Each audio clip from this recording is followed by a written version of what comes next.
Sustain. Ito ang pinakamahalagang parte ng 5S. Ang pananatiling malinis at maayos ang ating workplace. Kaakibat nito ang shine. Pagpapanatiling walang alikabok at mga maduduming display para mas magandang tingnan ng ating mga customer.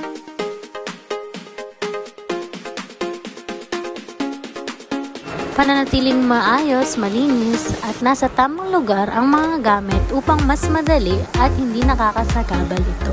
Sa pamamagitan nito, magiging safe din ang ating workplace.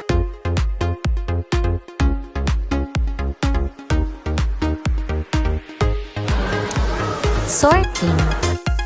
Nasa tamang lagayan dapat ang mga ito upang ito ay organized at madaling makita.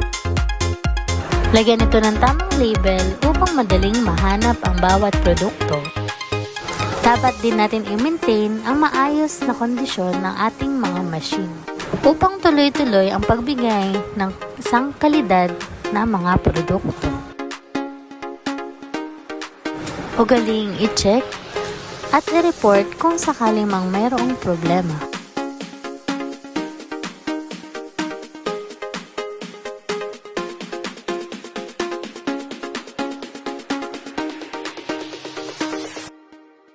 At ang huli, ang pananatiling malinis, makintab, walang alikabok, walang dumi at walang kalat ang buong store upang mas madaling makakilos, maganda sa paningin at maaliwalas sa mata. Ganitong pamamaraan, mas makakaakit tayo ng maraming customer at makakapagtrabaho tayo ng maayos, malinis at masaya.